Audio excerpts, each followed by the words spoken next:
बिस्मिल्लाहिर्रहमानिर्रहीम अस्सलाम वालेकुम। आप फेसबुक और यूट्यूब चैनल देख रहे हो। मेरा नाम है अब्दुल रहमान। नाज़रीन, आज 27 दिसंबर है। आज इस वीडियो में इस्लामाबाद से कुछ ताज़ा तरीन अपडेट्स। इमरान खान साहब जमान पार्क में हर आए दिन जो हैं वो सहाफ़ियों से मुलाकात कर रहे हैं और उनके जो है इंटरव्यूज़ काफ़ी तेज़ी से आ रहे हैं। अब इमरान खान साहब ने लेटेस्ट कुछ जो है दावे किए हैं और वो कह रहे हैं कि जी इलेक्शन जो है वो अप्रैल या मई में हो जाएंगे। इसके साथ साथ उन्होंने कहा है कि परवेज़ इलाही साहब एतमाद का वोट लेते ही असम्बलियाँ तहलील कर देंगे और उम्मीद है कि 11 जनवरी से पहले पहले परवेज़ इलाही साहब जो हैं वो एतमाद का वोट ले लेंगे। अब जैसे हम आपके सामने पहले रखते आए हैं कि परवेज़ इलाही साहब ये बिल्कुल भी नहीं चाहते कि पंजाब असम्बलियाँ जो हैं वो तहलील हो और उनकी जो वजारत आला है बस वो कुछ दिन की मेहमान हो। वो ये चाहते हैं कि ये असम्बलियाँ जो हैं ऐसे ही चलती रहें और ख़ास तौर पर जब तक जनरल इलेक्शन का फ़ैसला नहीं हो जाता तब तक जो है असम्बलियाँ तहलील ना हो और हम और कुछ दिन जो हैं वजारत आला की सीट के ऊपर मैं विराजमान रहूँ। तो ये वो चाह रहे हैं। अब क्या ये जो अब अगले 4 से 5 दिन हैं इसके अंदर अंदर परवेज़ इलाही साहब को एतमाद का वोट लेना है, क्योंकि 11 जनवरी से पहले पहले ये सब कुछ होगा तो उसके बाद परवेज़ इलाही साहब जो हैं वो असम्बलियाँ तहलील कर पाएंगे। क्योंकि अगर अदालत की समाअत होने के बाद अदालत से जो भी फैसला आ जाता है उसके बाद फिर असम्बलियाँ तहलील करना जो है वो मुश्किल हो जाएगा। तो क्या परवेज़ इलाही साहब इन 4 से 5 दिनों में वो ले लेंगे, 11 जनवरी से पहले पहले एतमाद का वोट ले लेंगे? ये आपके सामने रखेंगे। इसके साथ साथ इमरान खान साहब ने इस्टेब्लिशमेंट के हवाले से भी बहुत बड़ा दावा किया है कि इस्टेब्लिशमेंट क्या चाह रही है और क्या उनके रवाबित हैं इस्टेब्लिशमेंट से, ये भी आपके सामने रखेंगे। स्पीकर कौमी असम्बली ने भी जी पीटीआई के जितने भी अरकान जो कि नेशनल असम्बली से इस्तीफ़े देना चाहते हैं, जो कि 128 के करीब हैं, तो उनको जो है अलग अलग जो है वो बुलाने का कह दिया। बाकायदा जो उनकी तरफ से ख़त लिखा गया, उन्होंने कहा कि जी पीटीआई के जितने भी अरकान हैं जो इस्तीफ़ा देना चाहते हैं वो मुझसे ज़ाती हैसियत में आकर यानी कि अलग अलग आकर मिलें तो फिर मैं जो है उनके इस्तीफ़े कबूल करूँगा। अब स्पीकर साहब की तरफ से ये इस टाइम क्यों कहा गया, हालांकि सुप्रीम कोर्ट की तरफ से ये कहा गया था और पीटीआई के जो कानूनी माहिरीन हैं और जो वकला हैं वो बाकायदा इस चीज़ की तैयारी कर चुके हैं कि जैसे 28 दिसंबर को पीटीआई के तमाम अरकान स्पीकर के सामने पेश होंगे उसी दिन वो सुप्रीम कोर्ट भी जाएंगे और ये कहेंगे कि जी हमारे इस्तीफ़े कबूल करवाएं।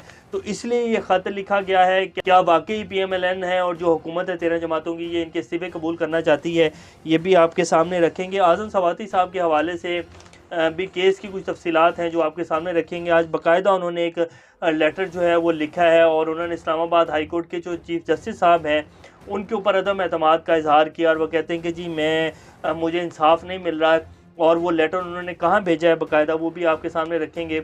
इससे पहले अगर आप लोगों ने चैनल को सब्सक्राइब नहीं किया तो रेड बटन को प्रेस कर लें और बेल आइकॉन को भी प्रेस कर लें ताकि लेटेस्ट अपडेट्स आप लोगों को मिलती रहें और ये जो हमारा ताल्लुक़ है ऐसे ही जुड़ा रहे। अब इमरान खान साहब ने कल जी सहाफ़ियों से कुछ गुफ्तो शनीद की, कुछ बातचीत की और उस दौरान उन्होंने कहा कि जी परवेज़ इलाही साहब जो हैं वो हमारे साथ हैं।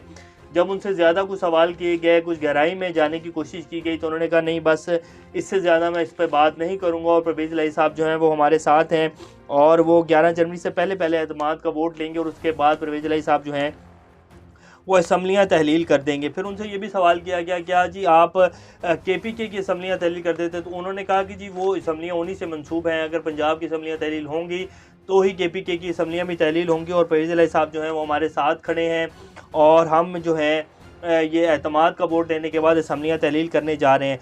फिर जब उनसे इलेक्शन के हवाले से बात की गई तो पूछा गया कि जी क्या ये असम्बलियाँ तहलील होने के बाद मुल्क में इलेक्शन हो जाएंगे, क्या ये हुकूमत जो है इलेक्शन करवाने पर आमादा हो जाएगी?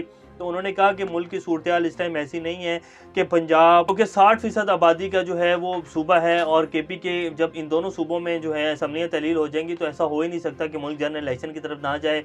और उसके साथ साथ जब हम तमाम नेशनल असम्बली से भी इस्तीफ़े दे देंगे तो ऑटोमेटिकली मुल्क इलेक्शन की तरफ चले जाएगा और अप्रैल और मई में उन्होंने कहा कि जी मैं देख रहा हूँ कि मुल्क में इलेक्शन हो जाएंगे। फिर उन्होंने उनसे जब सवाल किया गया कि जी आप जो है के इस्टेब्लिशमेंट से रवाबित हैं, तो उन्होंने कहा कि जी हाँ जी मेरी जो इस्टेब्लिशमेंट की नई क़यादत आई है उनसे मेरा राब्ता है और इंशाल्लाह जो है मामला जो हैं वो अच्छाई की तरफ जाएंगे। और साथ साथ उन्होंने ये भी कहा कि जी जब तक इस मुल्क में जो रूल ऑफ़ लॉ है वो सब पाकिस्तानियों के लिए और हर बंदे के लिए एक बराबर नहीं होगा, तब तक ये मुल्क जो है ना तो इस गर्दाब से निकलेगा। और अब इस मुल्क को बचाने का वाहिद हल यही है कि इस मुल्क में कड़ा एहतसाब हो और इसके साथ साथ रूल ऑफ लॉ हो। इसके अलावा इस मुल्क को बचाने का अब कोई भी हल नहीं है। तो ये इमरान खान साहब ने कल वाज़ह किया। अब स्पीकर कौमी असम्बली के हवाले से वो जो है राजा परवेज़ अशरफ साहब ने जी ख़त लिख दिया है PTI के जितने भी अरकान हैं। बाकायदा PTI को उन्होंने ख़त लिखा है कि जी आपकी जितने भी अरकान इस्तीफ़ा देना चाहते हैं मुझसे आकर ज़ाती हैसियत में मिलें। क्या ज़ाती हैसियत में जाकर जब PTI के अरकान मिलेंगे तो परवेज़ अशरफ साहब जो हैं वो इस्तीफ़े कबूल कर लेंगे? तो हरगिज़ नहीं है। ये सिर्फ़ इस हुकूमत की एक चाल है। ये इस्तीफ़े कबूल नहीं करना चाहते हैं और ये इस सिस्टम को इसी तरह चलाना चाहते हैं। ज़ाती हैसियत में जब जाकर मिलेंगे अरकान तो उसके बाद उनसे फिर उल्टे सीधे सवाल किए जाएंगे और बाकायदा जो है उनको ऑफ़र्स भी दी जाएंगी और उनका ईमान ख़रीदने की भी कोशिश की जाएगी। तो इसीलिए बाकायदा ये PTI की तरफ से फ़ैसला किया गया था कि जी शाह महमूद कुरैशी साहब की क़यादत में 28 दिसंबर को तमाम अरकान जो 127 अरकान हैं वो जो है स्पीकर के सामने पेश होंगे और अपना मुतालबा जो है रखेंगे कि जी आप हमारे इस्तीफ़े कबूल करें। अब ये ज़ाती हैसियत वाले जो मिलन मिलाप है ये नहीं होगा। और इसके साथ उसी दिन जो है कानूनी माहिरीन की टीम जो है वो सुप्रीम कोर्ट भी जाएगी और सुप्रीम कोर्ट की तरफ से ये पहले कह दिया जा चुका है कि जी अगर आप चाहते हैं आप इसके ऊपर फ़ाइनल कर लें तो हम आपके 4 दिन के अंदर जो है इस्तीफ़े कबूल करवा देंगे और ये आपका आइनी हक़ है।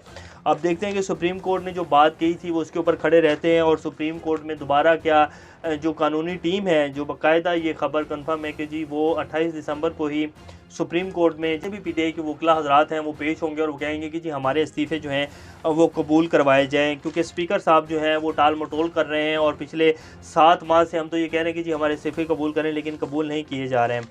आज़म सवाती साहब के हवाले से अब की बड़ी एक अहम ख़बर है जो आपके सामने रखते हैं क्योंकि उन्होंने बारहा अपनी ज़मानत की जो है वो दरख्वास्तें की हैं और एक तरफ कानून ये है कि आज़म सवाती साहब को एक ट्वीट करने के ऊपर और तनकीद करने के ऊपर उनके साथ जो रवैया बढ़ता जा रहा है वो आप सब लोगों के सामने है। पिछले 2 माह से उनको ज़मानत ही नहीं मिल पा रही और एक तरफ ये कानून है कि 4 साल से मफरूर मुलजिम जो है वो लंदन में ही बैठा होता है तो उसकी हिफाजती ज़मानत जो है पाकिस्तान में मंजूर हो जाती है और उसको बाकायदा वज़ीर-ए-आज़म के प्रोटोकॉल में लाकर जो है वो अदालतों में पेश किया जाता है। तो एक तरफ ये कानून है। तो अब आज़म सवाती साहब ने बाकायदा अपना ख़त लिखा है जिसको बाकायदा फवाद चौधरी साहब ने ट्वीट किया और उसके साथ वो फवाद चौधरी साहब क्या कहते हैं उन्होंने कहा कि जी आज़म सवाती साहब ने अपने ख़त में chief justice Islamabad high court पर अदम एतमाद का इजहार किया और कहा है कि जिस तरह मातहत अदलिया के जजेस को तब्दील करके फ़ैसले लिए गए हैं इसके बाद निज़ाम इंसाफ पर एतमाद कैसे किया जा सकता है। आज़म सवाती हौसले और बहादुरी की एक मिसाल बनकर उभरे हैं। ये फवाद चौधरी साहब ने ट्वीट किया है और साथ उन्होंने ये उनका जो लेटर है जो उन्होंने अपने हाथ से लिखा है बैठकर वो भी शेयर किया है। अब आज़म सवाती साहब के केस के हवाले से हमने आपके सामने पहले भी रखा था कि उनको 7 साल कैद या उम्र कैद की जो है वह सज़ा हो सकती है और बाकायदा उनके हवाले से जो तहरीरी फ़ैसला है वो लिखा जा चुका है।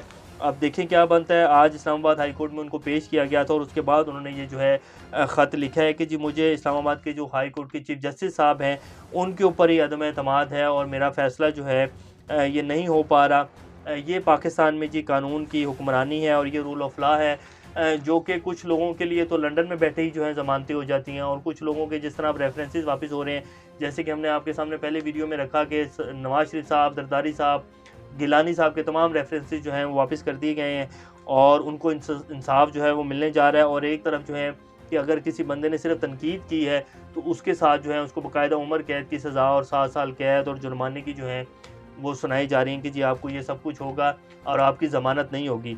ये इस टाइम पाकिस्तान की सूरत हाल है। इंशाल्लाह नेक्स्ट अपडेट से दोबारा आप लोगों के सामने हाजिर होंगे। तब तक अपना और इस चैनल का ख्याल रखिएगा। अल्लाह हाफ़िज़।